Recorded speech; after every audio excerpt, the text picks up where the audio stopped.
Hello, everyone. I'm going to take you through a quick presentation, and then Nicole's got a page of questions to ask me, I can see. These are the questions that I've been getting from the industry since the announcement of that crazy little thing called VOZ. Last year, if you attended, we were faced at the keynote speech saying measurement was a mess. I think we were working in the background the whole time, so we think we had it under control. So I'll give you an update of where we're at. This is what was at last year's conference, right? We talked about increasing the sample by 50% in 2017, which we did. That was to assist, that's metro and regional. That was to assist with the fragmentation that was occurring. And then throughout, since we started VPM, the Video Player Measurement Service, we continued to enhance by getting more coverage across devices, across all broadcasters. So we got pretty much 100% coverage on that. And then last year, around this time, we were talking about installing these streaming TV meters, the router meter that would help us understand what was going on inside the household. So that's complete. So we were putting the building blocks in place as we go. And then in 2019, everything's VOZ, right? As you heard today, it's come up a lot. So VOZ is our way of taking the data assets that we have and bringing them together into a database that will unify television and BVOD. So if you look at the industry, and you heard today, what it needs is putting these two things together because the screen's a screen is a screen. Leveraging these assets that we have, and the assets that we do have are OzTAM covering Metro in terms of TV. Regional TAM are partnered up with us, and we use their data sets. The video player measurement that covers 12 to 14 million devices that are going through that a month. The streaming TV meters, and then we place this on this virtual database, which we call VOZ. So this is assisting in the evolution of this, where television is going. So what we're trying to do is understand also how consumers are viewing across these devices. It provides a consistency of measure in reporting.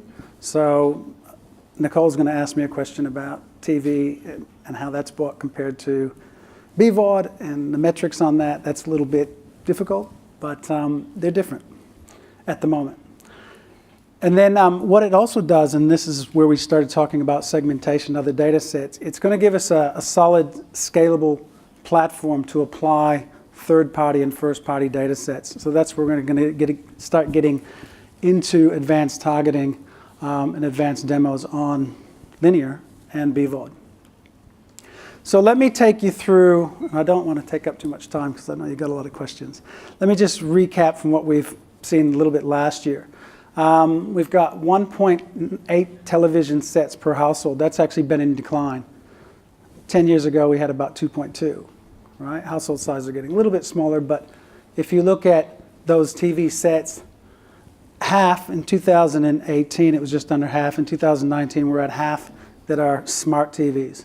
Now, not all of those are connected, but they are capable to be connected. Whoops, I missed something here. Where's the next chart? It doesn't build, right? So on this chart here, it's supposed to show you that there's actually 6.6 screens per home now, right? For some reason, it's not displaying that. So we've seen the average number of devices per household increase over time, and that'll continue. So and one thing that always drives me nuts is because the data sets aren't connected together at the moment, we hear a lot of rhetoric about we reach light viewers to TV. But the data set that they're looking at is the 1.8 television sets per household. And the disconnect is there's other viewers sitting on those other devices that are light viewers to the TV set, right? So when we stitch this back together, we should find incremental reach. Does that make sense? So, oh, there it is. Somehow out of whack. So there's your 6.6 screens. So when we look at light viewers to the television set, the more devices you have in the home, the more likely you are to spread your viewing across those devices, which makes you a light viewer to the TV set. All right, so this is also why we have to stitch this together. So if you look at the VPN service today, and I put a circle around that, this was last year. You can see there was about 400 million minutes going through VPN on a day. That's just, sorry, in a 7-day period. If you look this year, it is, my eyes aren't that good, almost 600,000. So you can see it's growing. So people are using these services and using them a lot. So we've got about a 64% growth in 2018 across BVOD minutes. So as that becomes more important, we've got to stitch this stuff together. So today we announced that we now have added demographic information to these reports. It's a little bit small, but these reports went up on the website today with an announcement. So now the broadcasters, you can see a profile of who's watching these type of programs, but more importantly, the broadcasters can assign a demo, attach a demo to their streaming event. So we can start to, and this sets the platform so we can bring this data together onto VOZ and TV, because now we have a demographic profile attached to each stream. So let me take you through a little bit of insights, and I hate doing this because it's a sample of one. All right? So this is a person that we have in a household that has a streaming TV meter in it. And I only use this sample of one. I'll use 2 examples of samples of one. I'll do this because it shows that this person is a light viewer to the TV set. Right? So we have his people meter installed in his home. We have the streaming TV meter installed, and we can collect all his other video viewing. This person over 17 days did not watch a hell of a lot of TV. Right? So you may say, well, let's go find him somewhere else. This is what he watched on his tablet. He's not a light viewer at all. He just chooses a different screen. Right?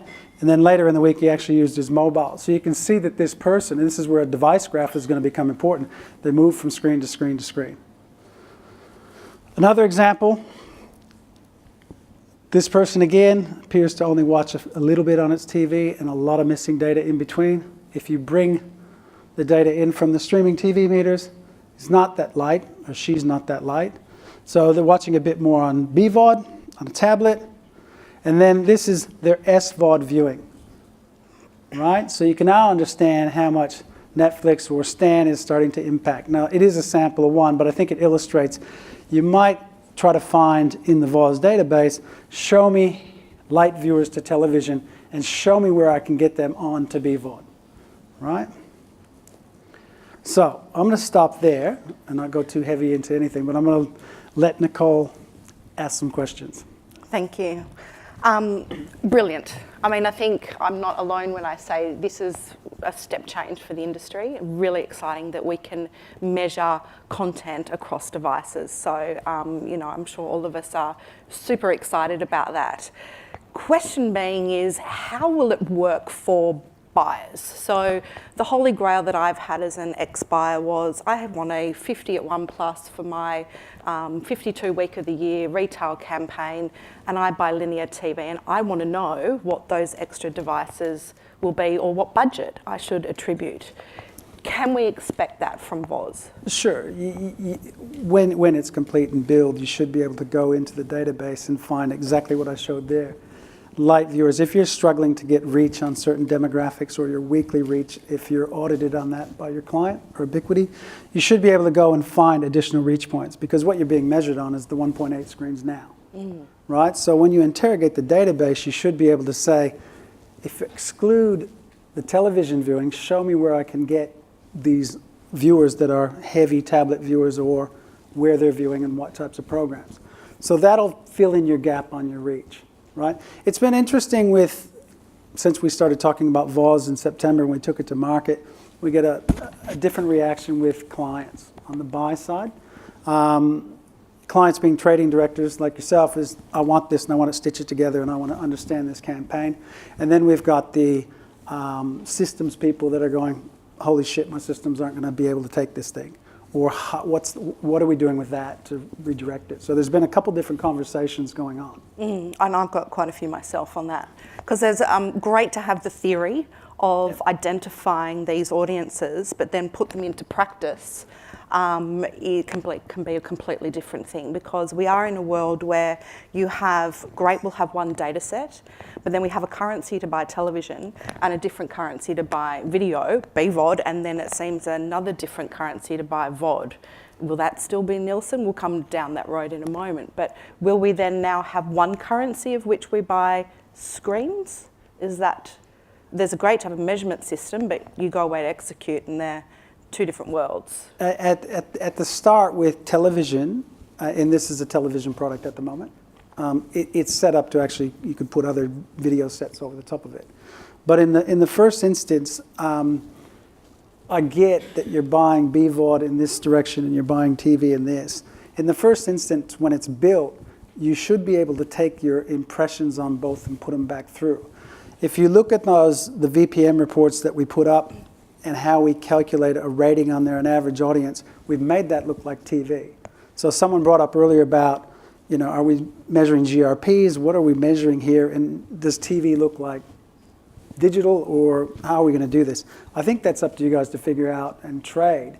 I think how you buy and have those conversations with the broadcasters, I'm not in the selling business, right? I'm measuring how you have that conversation with the sales guys in terms of guarantees across TV and BVOD is going to be an interesting conversation. How you lay those down at the start, you might be laying them down as you are now. But you might be able to post and get the answer that you want in terms of total reach across devices. Okay, so before I start to talk about broadcasters, the big question I think everyone has in this room is when? When can we get VOZ? Right. And how? Okay. And at what capacity? And at what stage? And I've got about another 5. You haven't even asked at what cost. No, there's no cost. Let's go back to cost. When? So what we've been doing is we've been piecing together VOZ. We have to build it. And the other thing we have to build is we have to turn this into a daily production system, right? So we've had databases that we've been playing with, but Nielsen has hand manufactured these together to get a feel of what this looks like. And we've put segments on there and we're having a trial. By the end of March 31st, David, I'm looking at you, we will have a daily production system. That doesn't mean that doesn't mean you're going to get access to it on March 31st. We're going to get a daily production system. One of the things we do is all the inputs have to look like, when they go in, the TV ratings go into it. The calculations have to add up to the TV ratings that currently exist for Metro, for regional. The VPM numbers that go into it should come out the same thousands. So that's what we're doing now. More importantly, also the reach and frequency has to be the same.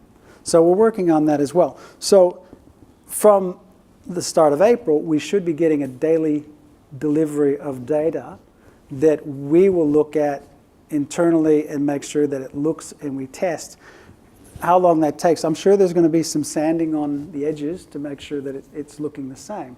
But by the end of the first half of this year, we should start talking to your systems people more with, here's a data set, let's see how you go. Also, we need to talk to our third-party software suppliers that currently handle our elemental data and quarter-hour data. This is a new data set for them. So it's kind of early because I can't hand you anything yet, but the data sets are coming. It's a lot faster than what we probably envisioned, but we're ready to go this year. And will the data set be sent or shared with broadcasters prior to agencies? Because I believe some of them are already starting to talk about a VOZ outcome within their proposals. Wow. They're keen. They're very keen. Internally at OzTAM and our stakeholders will have a look and make sure that technically it passes through, matching that, and there's going to take some time on that. So yes, they'll have a first look. It's not going to be, let's look at it to see who's winning. That's not the analysis that we're doing. It's to make sure that it's valid and that it's robust and that it holds up. I think one of the points I thought you were going to ask me was how you're going to deliver this to us. This is a big file. That's coming. Right? This is 25 million individuals on the database that we append viewing database from those assets that we have. And so the file gets really big. So it's most likely that this is going to sit in the cloud, and you're going to direct your queries to that, right? And pass your spots for your reach and frequency on BVOD, on TV, and another thing that I didn't mention, this is at a national level. So right now we have regional TAM data, OzTAM data. You can actually put your spots in and get a national reach and frequency across this. Yeah. I guess the challenge that we find currently with the systems that we have is that when it comes to buy or optimize, it's great that we can plan to that combination of reach between devices, but when we actually go to optimize in campaign, linear may be declining, BVOD might be increasing, or vice versa due to programming. We're two in separate worlds, so we're not able to optimize and then transparently report on that. When will agencies have that database that they can put into their system to optimize for their clients across devices? Planning, brilliant. Yep. How can we optimize and then report? Well, I think the way you interrogate the database depends on what you're optimizing on. If you're looking for reach, is exactly what I said. You'll be able to take the database and query from a planning point of view, but also optimizing. I think there's going to be some smart software players coming. There's already some that'll have to adapt to not just optimizing television, but optimizing across devices. Right? So there's some tinkering that needs to be done, but I don't see it as a major problem. It's just going to take some time. I need to get you the database so you can start to have a look. But I would assume your optimization would look like, where can I find the next best reach point if this is my TV schedule? Or maybe I reweight them, maybe I do stuff like that. That's what the database does, but it's across the devices. So, I mean, it is the holy grail, having a single measurement. Will this universally be taken up by all broadcasters and become the common metric? Oh yeah, they're full on into it. Didn't you hear today? They're pushing hard. Common metric from a TV point of view, I think if you look at the front end from a total audience reporting things and what they put out, they're kind of customizing their own now. So Married at First Sight, 1.2 million here, 300,000 here in 7 days, encore performances, and they're adding up this big number, right, and handing it to you. The dashboards, you should be able to go in there and do that and pull that number out from that's kind of their PR, but it can help you with your program evaluation. So a common platform that will come out early in terms of a ranking. Getting into what you're talking about optimizing is when you get the database. But they're all talking about using the database and reporting across reach and frequency across the board. And you talked about other data sets being able to be immersed into VOZ in terms of segmentation. How long is that and what does that look like? Because everything we spoke about today was the key for the amazing amount of data that we have to use to personalise an addressable product on devices, including the big screen, but yet we're moving back to age and sex. So how long do you see that we can actually ingest other data sets to start to target audience more environmentally effectively? Yeah, so to get agreement across the industry on what data segments you want to put on there, if we were using some Nielsen CMV segments as trials early on just to say, okay, car intenders, what are they doing and what are they doing across screens? So if we could come to a landing on some of those, we could put them on soon. I think what you're asking is how do we put our data sets on there and how do we put our clients' data sets on there? But from a data structure, it's 25 million individual records geolocated by, age, sex as well. It's going to be easier to do that than just fusing two data sets together. And that's what a lot of people are matching together at the moment. That rules around it and having how you do that and what you do, but it's set up and designed to put other data sets on it. Okay, I think to have time for one more last question. So we're talking about total TV viewing, and currently within some organisations you have television buying as a function here and digital buying, which BVOD would sit in as a function there. moving to one measurement, it seems to me it would make sense that you buy screens, BVOD content, under a VOZ, but then you also have VOD over here, which is Nielsen DAR. That makes it quite tricky for a client or an agency to have a digital campaign, because BVOD is still digital, over here on VOZ and Nielsen DAR. So what happens in that world? Do businesses like the broadcasters start to change their structures, and agencies possibly look to change their I'm not saying it's a bad thing, I'm all for it. However, it's just something that may need consideration. I think it does need consideration. I think as we roll this out, I think a lot of those questions are going to come forward, and I think there's going to be a lot of questions about, can I bring these data sets to it? Not just BVOD, but also radio or readership or other data sets as well. How that plays out and how we do that as an industry, I think the platform's there, as I said, the database is there to do that. How the broadcasters sell across and how you buy in the silos, I think from a TV point of view, it's going to change. If you're buying, and if you're a sponsor of the block and you've got your VW, you better want to be on both, right? You want to make sure that, and you might want to have some exclusivities around that as well, because you'd hate to see your competitor buying all the BVOD stuff up and spoiling what you think you sponsored. And that viewing is shifting enough where there's significant amount of viewing from BVOD, 30, 40, 50% increase week on week on some of these numbers. And you'd hate to see your competitor in there. So how you buy that, how you package it, and how you negotiate it, that's not where I play, but that's where I think you're going to sit down with the likes of Channel 7, 9, and 10 and say, this is what we want to do. And we want exclusivity, we want, and we want guarantees, and then they'll negotiate. But the data's there to do that. When are we getting it again? Hopefully by the end of the first half of this year. Thank you. Thank you.